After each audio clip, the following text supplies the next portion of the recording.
We have a great show for you tonight, a double bill. Can't get any better than this. We got Shawn Stasiak, formerly known as Meat Planet Stasiak, joining us in hour number 1. And in the second hour, we have legendary MMA fighter and great professional wrestler in his own right, Dan the Beast Severn. But first, we'll be talking to, he is a 15-time hardcore champion in the WWF, WWE. He is also a 3-time WCW Tag Team Champion, Shawn Stasiak. Shawn Stasiak, how are you tonight? Doing great, guys. How you guys doing? Oh, we can't complain at all. Let's get right in. I know you're on short amount of time tonight. I want to make sure we get some good questions in for you. You've been out of the wrestling spotlight for a little while. Been doing business as a chiropractor, winning awards doing that. But now you're on the march back. Tell us a little bit about Phobia and what's going on. Well, Phobia is really not a wrestling character. I'm a big kid, always have been, was a big Halloween fan, and it's something that I made up and came up with years ago, and just kind of dusted it off the last few years and decided to make it into a business vision, which has still got moving parts to it. But I decided that I wanted to connect with kids and have a positive message with anti-bullying and overcoming self-limiting beliefs, overcoming fears, because the slogan is Phobia, but the message is face your fears, overcome your fears, and take control of your life.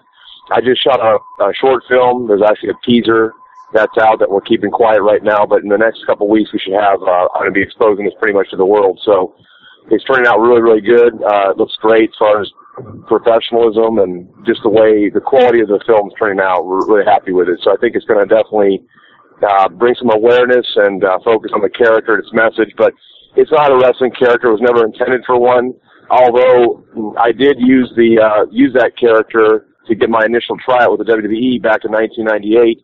We just never used it, and so I just decided to, pull it aside and just use it for another time, and the time's been recently. So it's more of an anti-bullying deal, and kids love it. It's very marketable, and you've seen the pictures. It's very theatrical, and it's got a lot of potential for a business standpoint, too, and we plan on taking it to the next level after this film.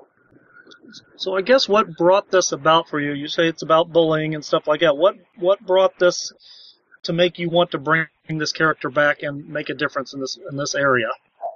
Well, I've been out of the, limelight for 12 years now. I went back to school to become a chiropractor, as you mentioned earlier in the show, and, I love being Dr. Shawn. I've helped a lot of people, made a lot of positive changes in their quality of life, and I've got a healing art in my hands, and then, of course, being away from that, for me, everybody's got their own journey, and for me, I didn't realize that I didn't know anything. I had a lot to learn about life and about myself and about the world, and, it's been the most struggling and the biggest challenges and obstacles and trials and tribulations that I've ever had to go through, but I wouldn't be the man I am today if I had not been away from the limelight and went to the chapter that I did in the last 12 years. And, one of those things where I realized that even as Dr. Shawn, even before I graduated from chiropractic school, that I still had unfinished business in my heart and soul with the entertainment industry, and I didn't know whether that meant going back to wrestling, because I had unfinished business there. I mean, let's just face it, I'm not pointing fingers, but and I always look at every time frame or chapter in my life, anyway, my journey, my book that I'm writing, is everything happens for a reason. You accept what is for what is, and you pick up, live, and learn, and move on. For me, it's pretty evident, though, with my background, with coming from the bloodline that I do, and just the physical attributes that are there and still there, and I'm saying that in a humble way. I'm not, I hope that doesn't come across as vain, but I just call a spade a spade. I'll be the first one to be my worst critic and beat myself up, but when I see something that's real, I just point it out, and I think it was evident that all the attributes and all the tools were there. It just didn't come together, and I think a lot of it was me. I just didn't understand the business.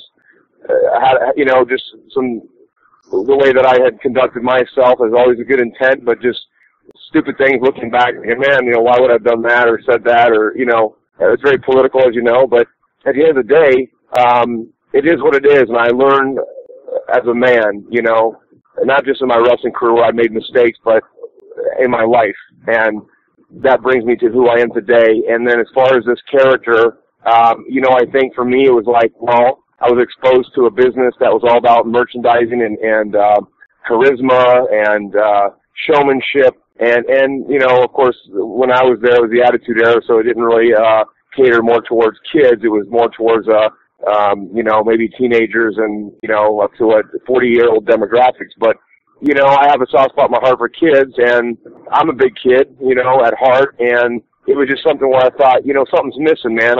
Why don't I just create, I have a passion with this character. It means something to me. There's a real life meaning with it. And let's bring it to the forefront and see what we can do with it as far as doing something that's fulfilling, that makes a difference in the world, starting with kids, and something that gives me a shot to keep staying young, to keep working out and looking like a superhero. It keeps me in the gym, it keeps me in shape, and I want to do something that has merit and purpose in this life, not just entertaining. So it covers all those realms with this character and the vision that I have with it. And honestly, I said about kids and impacting their lives, but I also see this as going to, maybe a PG-13 type of thing where it's going to be a little edgier and it could gravitate towards adults too. My message can resonate with anybody. Everybody has a fear or self-limiting beliefs. Most people do, and that's why they live in mediocrity, anxiety, depression, because they live in this mindset of self-defeat.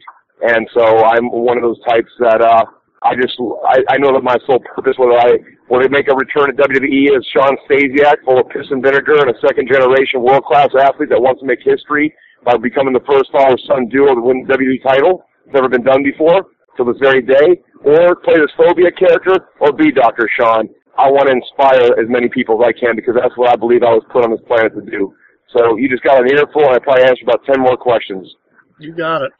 How well do you know Sir Mo of Men on a Mission? Because he's completely converting his Facebook page over to an anti-bullying page. So I don't know if you've talked to him about what you're doing, or have you seen what he's up to? And no, I don't. I'm not. What was his name? What's his name again? Repeat his name. It's Sir Mo from Men on a Mission. Oh, Men on a Mission. Yeah. No, I'm not familiar with what he's doing. No. So you just mentioned it. Okay. A lot of people. That's cool, though. I mean, that's cool. He's doing something. What is he doing with it? I know he's completely converting his Facebook page over. He's going to drop. He's only going to keep, I guess, professionals and friends who are supporting of his anti-bullying campaign on his friends on his page. I haven't seen it converted over yet, so I'm not sure, what to speak on it yet. But that's what he's doing. So something you might want to check out.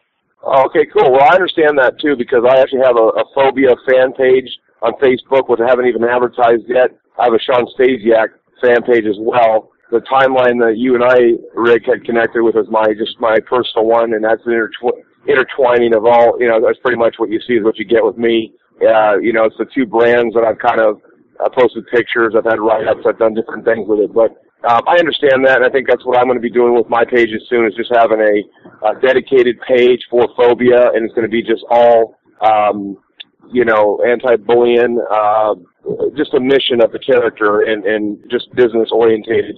Right now, it's kind of a free-for-all, my timeline. I kind of accept, I've got wrestling fans on there, I've got personal friends. I'm trying to filter it out, so I kind of get that.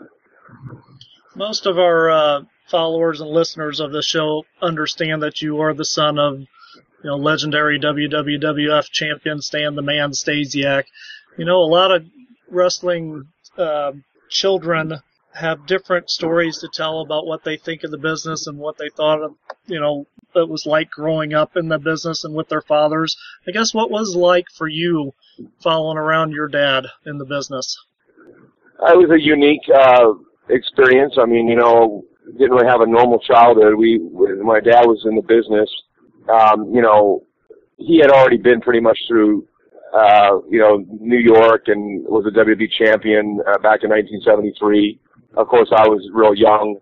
I don't remember much, and maybe just bits and pieces, but I really started to connect with that when I was maybe around 9 or 10 in Portland, Oregon, where we resided, and my dad spent a lot of time in the Pacific Northwest. Back in his day, there were what were called territories, I'm sure you're familiar with. Don Owens was a huge a huge promoter, advocate of professional wrestling. It was a huge hotbed for professional wrestling, just like here in Dallas, the Sportatorium and the Von Erichs.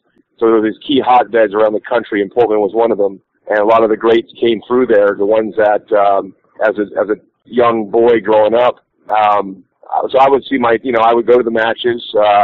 Portland would be, Saturday night would be in Portland, Oregon at the Portland Sports Arena. Friday in Eugene. These are towns that are around the Portland area within a couple hours.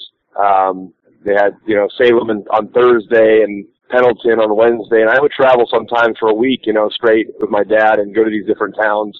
And so I had a personal, intimate connection with the business and experience with it.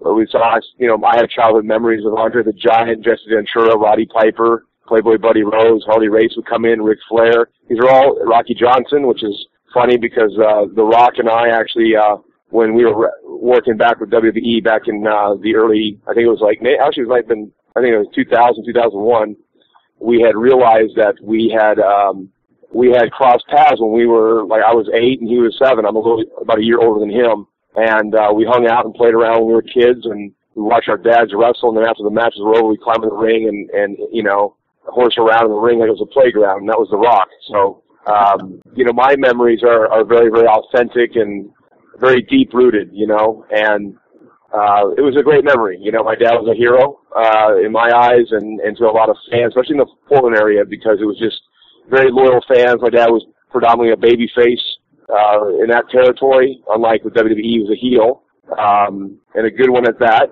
but it was definitely a great experience, man. I've got a lot of great memories.